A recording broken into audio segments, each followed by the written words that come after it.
مصلحا ومجددا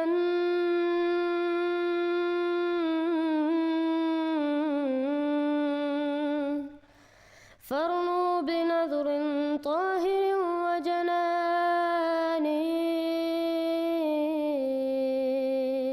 سب دیکھنے اور سننے والوں کے لیے محبت بھرا سلام. مزید نئی اپڈیٹ کے ساتھ آپ دیکھ رہے ہیں یوٹیوب چینل میسج آف اسلام.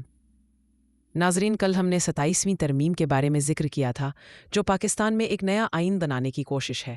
آج ہم 2 ایسے حقیقی واقعات کا ذکر کریں گے: فیلڈ مارشل صدام حسین اور فیلڈ مارشل ایدی امین دادا.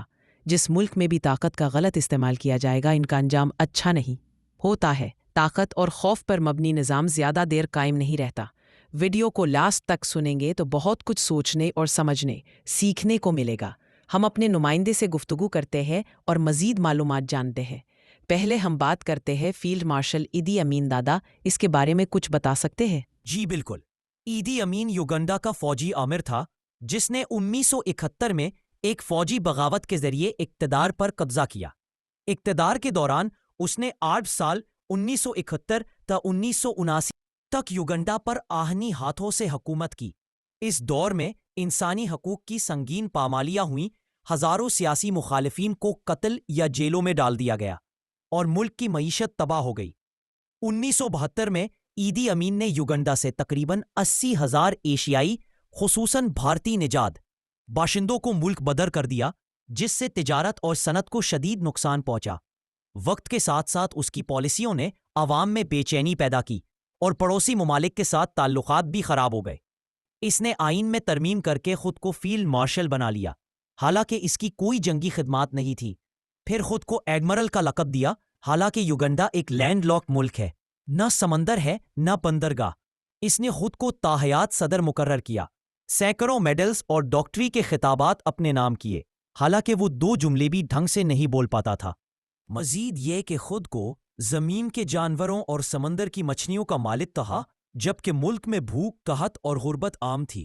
خود کو برطانوی سلطنت کا فاتح قرار دیا، حالانکہ فوج میں نوکری بھی انگریزوں نے ہی دی تھی. اور حد تو یہ کہ اس نے خود کو اسکاٹ لینڈ کا بادشاہ بھی کہہ ڈالا، جبکہ وہ کبھی وہاں گیا ہی نہیں تھا. یہ شخص جو 3 لاکھ انسانوں کا قاتل تھا، اپنے خود ساختہ القابات کا ڈھیر تھا، مگر عوام کے دلوں میں اس کی عزت صفر تھی.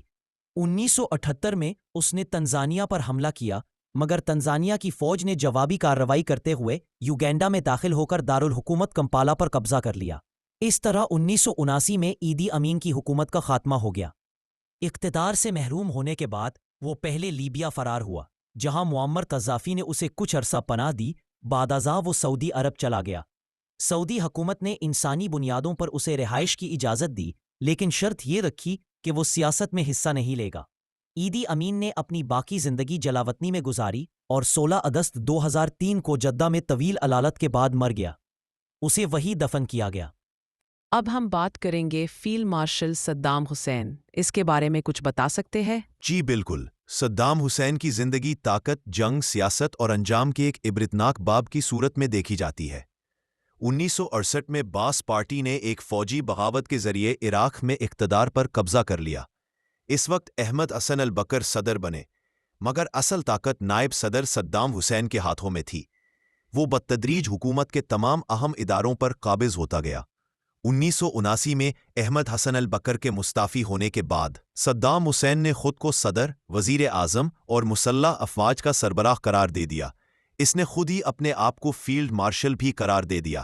اقتدار سنبھالتے ہی اس نے اپنے مخالفین کو سختی سے کچل دیا. پارٹی کے اندر اور باہر ہر مخالف آواز کو جبر و تشدد سے خاموش کروا دیا گیا. صدام نے عراق کو ایک طاقتور عرب ریاست بنانے کی کوشش کی، مگر اس کا طرز حکومت آمرانہ، جابرانہ اور دہشت پر مبنی تھا. اس کے خفیہ ادارے مخالفین کے لیے خوف کی علامت بن گئے. آزادی اظہار ختم ہو گئی. 1980 میں صدام نے ایران پر حملہ کیا، جس کے نتیجے میں 8 سالہ خون ریز جنگ چھڑ گئی. اس جنگ میں لاکھوں لوگ مارے گئے اور عراق کی معیشت تباہ ہو گئی. 1990 میں اس نے کویت پر حملہ کر کے عالمی برادری کو اپنے خلاف کر لیا. امریکہ کی قیادت میں اتحادی افواج نے 1991 میں عراق کو شکست دی.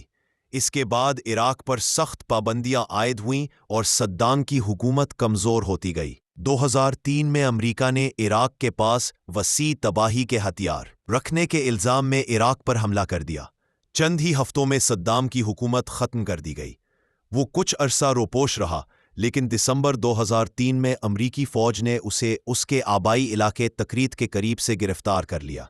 عدالت میں اسے انسانی حقوق کی سنگین خلاف ورزیوں کے جرم میں سزائے موت سنائی گئی۔ 30 دسمبر 2006 کو صدام حسین کو پھانسی دے دی گئی۔ صدام اور اس کا انجام یہ سبق دیتا ہے کہ طاقت اور خوف پر مبنی نظام زیادہ دیر قائم نہیں رہتا۔ مزید نئی اپڈیٹ کے لیے چینل کو سبسکرائب اور ویڈیو کو شیئر ضرور کریں۔ کمنٹ سیکشن میں ویڈیو سے متعلق بات ضرور کیا کریں۔ اپنا پوائنٹ آف ویو ضرور کمنٹ سیکشن میں بتائیں۔ یوٹیوب چینل میسج آف اسلام۔ ہم تو رکھتے ہیں مسلمانوں کا دین، ہم تو رکھتے ہیں مسلمانوں کا دین، دل سے ہے خدا میں ختم المرسلین۔